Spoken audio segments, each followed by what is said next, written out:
Yeah, although prosecutors don't have to show a motive to get a conviction for first-degree murder, juries want to know the motive, especially when they see this clean-cut guy with no criminal background. They want to know why he did it. Now, I think it's coming into focus why he did it. He seemed to be a devotee of serial killers and crime. I mean, he studied under the BTK's autobiographer. I mean, he was so interested in true crime that it looks like he wanted to be the center of his own story.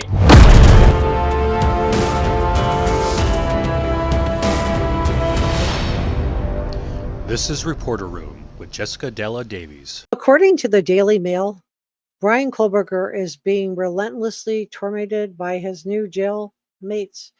But I'm not so sure that this is happening. I am hearing that the Idaho Maximum Security Institution says that they were aware that he was coming and that this is just inmates talking to each other through the vents. This may be an attempt by Bryan Kohberger, in my opinion, to manipulate the system. Let me know what you think about this, that they are utilizing the vent, they're kicking the doors, they're taunting him. I think that they're utilizing the vent because this is how they talk to each other. They're kicking the doors because they're angry and frustrated about other things. I don't think this is just about Bryan Kohberger, but I do believe that Bryan Kohberger is manipulative enough, in my opinion, to attempt to make the most of this.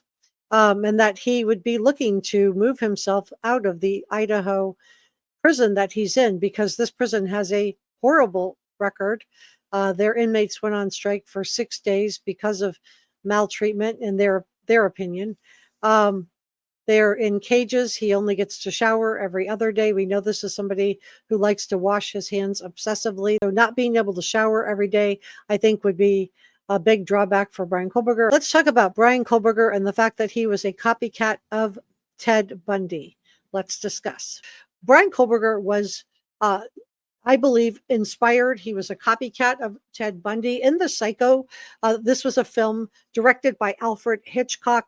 It explores complex psychological themes, primarily the character of Norman Bates, who exhibits dissociative identity disorder and a bizarre infatuation with his mother, so much so that he liked to dress up like his mother and had an alter ego that was his mother. So the film kind of delves into the nature of good versus evil, and then the impact of trauma, and particularly the Oedipus complex. So some speculate that BK's use of mother in the text messages that he was sending to his father might suggest a formal or emotionally distant relationship with his mother, Bryan Kohberger. This is according to Fox News.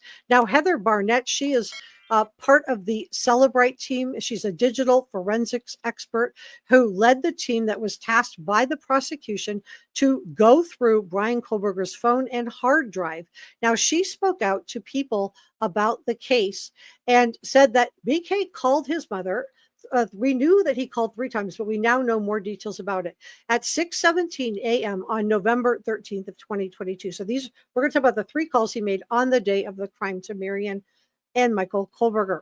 So the calls were made to Marianne. Now we know it wasn't Michael, it was Marianne at 6:17 a.m., less than 2 hours after he did away with Kaylee, Maddie, Ethan, and Xana.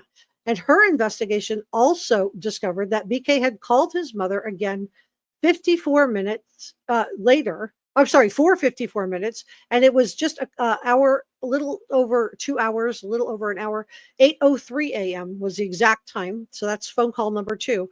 And this would have been when he returned to the crime scene. Remember, he returned to the crime scene at around 9 a.m. So this puts him on the drive in the car on the way back to the crime scene.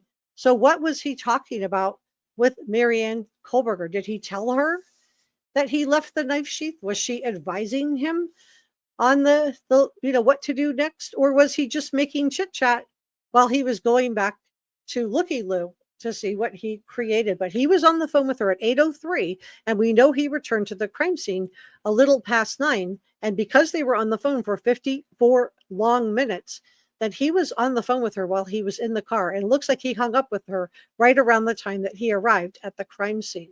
So did he go inside? And is this why he got off the phone with Bryan Kohberger?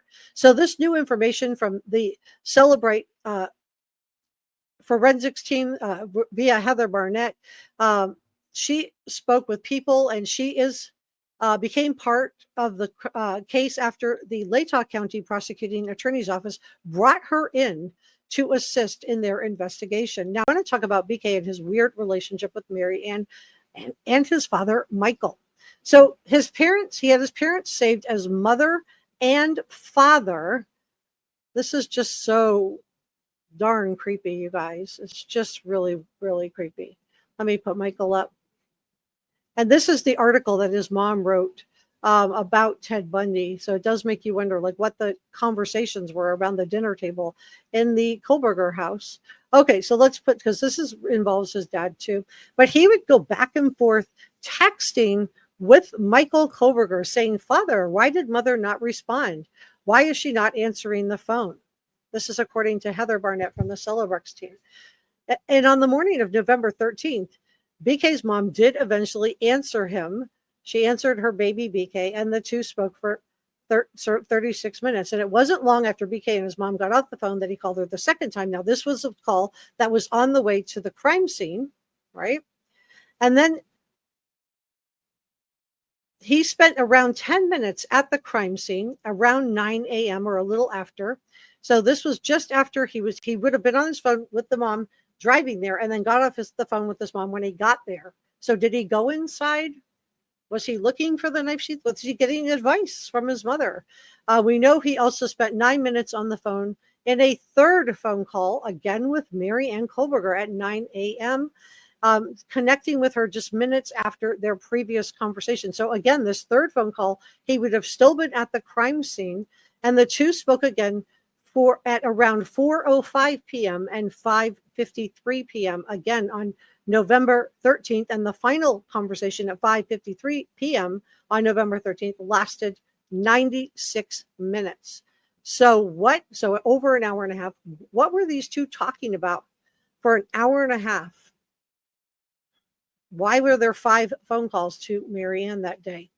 So by the time November 13th ended, Bryan Kohberger and his mother, Mary Ann Kohberger, had spoken on the phone for well over 3 hours. So not present on BK's phone. What wasn't there is just as interesting. And what was there? What wasn't there were BK's phone calls and texts with any friends or any people outside of his family, with the exception of one group chat. And it was just a benign group chat. So BK would mostly speak to his parents, according to Heather Barnett. She said that he would begin calling his mom usually as early as 4 a.m. in the morning. So this information was gathered by the Celebrate team. They were working on behalf of the prosecution, and it was gathered from BK's Samsung Galaxy phone. Now, he owned and purchased this phone in June of 2022, around the same time that he moved from Albrightsville, Pennsylvania to Pullman, Washington. Now, Heather notes that BK completely powered off his cell phone between 2:54 a.m. and 4:48 a.m., a move likely intended to protect himself while he did away with Maddie, Kaylee, Xana, and Ethan. And in the end, it was a move that proved to be incredibly revealing, according to the Celebrex team. When he powered it off, it was a human pushing a button. So again, the battery didn't die. The battery was nearly 100% charged, according to Heather Barnett. And she said that he not only powered the phone off, but he disconnected it from its Wi-Fi. So she said it was a pretty awesome moment. And now she did forensics in the phone forensics, digital forensics in the Gabby Petito case, and she also did it in the Richard Allen Delphi case. And we're going to talk about Richard Allen in a live stream that I'm going to do after this one. But others believe that it could be interpreted as a sign of an unusually or dysfunctionally close, unhealthy attachment, especially that BK reportedly called his mother just right after he did away with these 4 innocent young people. And he had his mother not only referred to them in text, but he had her listed as mother and his dad listed as father in his cell phone contacts. That in and of itself isn't so weird. It's a little weird, but the fact that he's referring to her as mother in his text to his dad is strange. So it's important to note that without further information or psychological assessment, it's tough to to exactly determine the precise reasons why Bryan Kohberger chose to call his parents mother and father. But BK's own attorneys described him in court filings as being socially awkward. And so he, it seems like he definitely preferred to reach out to his mom over his dad. But I'm just wondering if these cell phone calls, these 3 hours worth of phone calls on the day of the crimes, is what sent the Kohbergers into planning a trip to go get baby Bryan. I believe they raised somebody who was very enmeshed and a man-child with his parents, to go get their child in that car, that Hyundai Elantra. Because flying across the country just to drive back with Bryan, if he was continuing at WSU, if they thought he was continuing at WSU as an employee, why would they feel the need to bring the car back to Albrightsville? They wouldn't. He could leave it there and Bryan could fly back. Why his dad had to fly out there. And remember, these plane tickets for his dad weren't made until December 10th, and he arrived on December 12th. So it doesn't seem pre-planned, in my opinion. Let me know if you have a different. So he asked in the text, why is she not answering the phone? This is so creepy. And the fact that he's saying, Father, why did mother not respond? And the fact that he's calling her over and over as early as 4 a.m. just shows a lack of boundaries on Bryan's part, but also Mary Ann didn't enforce them either. So I think his language and the use of mother and father to describe his relationship with his parents. Ted Bundy, according to accounts of people who knew him, also, so I believe that he was a copycat of Ted Bundy, sometimes addressed his birth mother, Louise, as mother, even though he grew up believing that Louise was his sister. So that is a little bit more understandable. Ted Bundy didn't know that his sister was his mother, but it's just still kind of weird. And it does make you think about this kind of what appears to be an enmeshed relationship with his mother. If you haven't subscribed, please hit the subscribe button. It's free and it helps me out a lot. Give this a thumbs up and drop me a comment. Let me know what you think about all of this in the comment section below.